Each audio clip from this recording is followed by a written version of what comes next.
जय हिंद साथियों, वंदे मातरम साथियों, मेरी पढ़ाई जीसीईटी रायपुर में हुई, जो अब एनआईटी रायपुर बन चुका है। आप जानते हैं इसकी स्थापना किसके प्रयत्नों से हुई थी? इसकी स्थापना जिनके प्रयत्नों से हुई थी, आज उनका जन्मदिन है।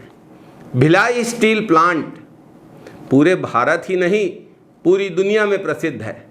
आप जानते हैं इसकी छत्तीसगढ़ में स्थापना और भिलाई में स्थापना में किसका योगदान था? आज हम बात करेंगे अविभाजित मध्य प्रदेश के प्रथम मुख्यमंत्री और मध्य प्रदेश और उसका भाग रहे छत्तीसगढ़ में विकास की नई कहानी लिखने वाले स्वतंत्रता संग्राम सेनानी स्वर्गीय पंडित रविशंकर शुक्ल के भारत के स्वतंत्रता संग्राम और राष्ट्र निर्माण में योगदान पर। आज पंडित रविशंकर शुक्ल की जयंती है। पंडित रविशंकर शुक्ल भारतीय स्वतंत्रता संग्राम के एक महान नेता, भारतीय राष्ट्रीय कांग्रेस के कार्यकर्ता रहे। वे एक समर्पित लोकतंत्रवादी और देशभक्त थे। पंडित रविशंकर शुक्ल ने अपना पूरा जीवन देश की सेवा में समर्पित कर दिया। पंडित रविशंकर शुक्ल भारत की संविधान सभा के सदस्य भी थे। 1904 में वे बस्तर के महाराजा को अपने साथ बंबई में कांग्रेस अधिवेशन में लेकर गए थे। 1904 में उन्होंने पहली बार बैरिस्टर महात्मा गांधी को देखा। 1910 में पंडित रविशंकर शुक्ल डेलीगेट के रूप में बनारस में कांग्रेस अधिवेशन में शामिल हुए। यहाँ उनकी मुलाकात महामना पंडित मदन मोहन मालवीय से हुई थी और तब से उनका मालवीय जी के साथ और कांग्रेस के साथ आजीवन बना रहा। मालवीय जी के साथ उन्होंने स्वतंत्रता संग्राम में भी भाग लिया।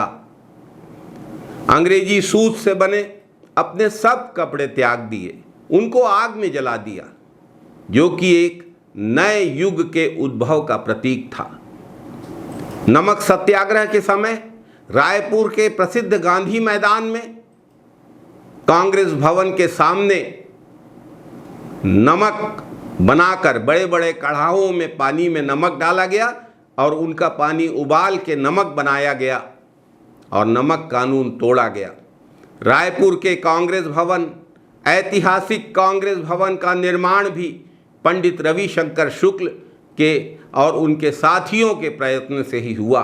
पंडित रविशंकर शुक्ल का बूढ़ापारा स्थित निवास पूरे छत्तीसगढ़ में और तत्कालीन मध्य प्रांत में आज़ादी के आंदोलन की गतिविधियों का केंद्र बना रहा। उनके निवास पर स्वयं महात्मा गांधी अनेक बार आए और वहां आकर रुके भी। गांधी जी की स्मृति में जिस चबूतरे पर वे बैठा करते थे, आज भी शुक्ल भवन में गांधी चबूतरा मौजूद है। पंडित रविशंकर शुक्ल के मुख्यमंत्रित्व काल में मध्य प्रदेश और मध्य प्रदेश के भाग के रूप में छत्तीसगढ़ का सर्वांगीण विकास हुआ।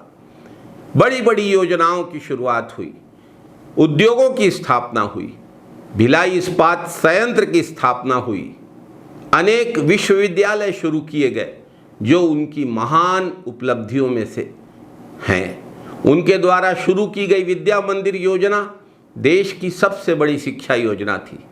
पूरे प्रदेश में हजारों स्कूलों और कॉलेजों की स्थापना करके उन्होंने शिक्षा का मार्ग प्रशस्त किया।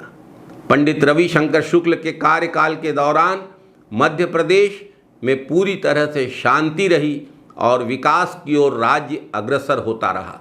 पंडित रविशंकर शुक्ल ने महिलाओं के उत्थान पर विशेष जोर दिया।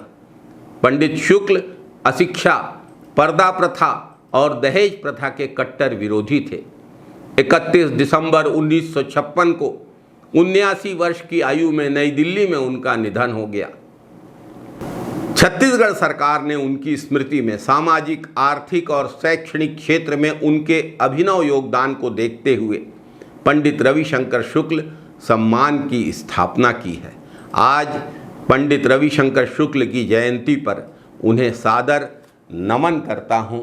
जय हिंद साथियों, वंदे मातरम साथियों।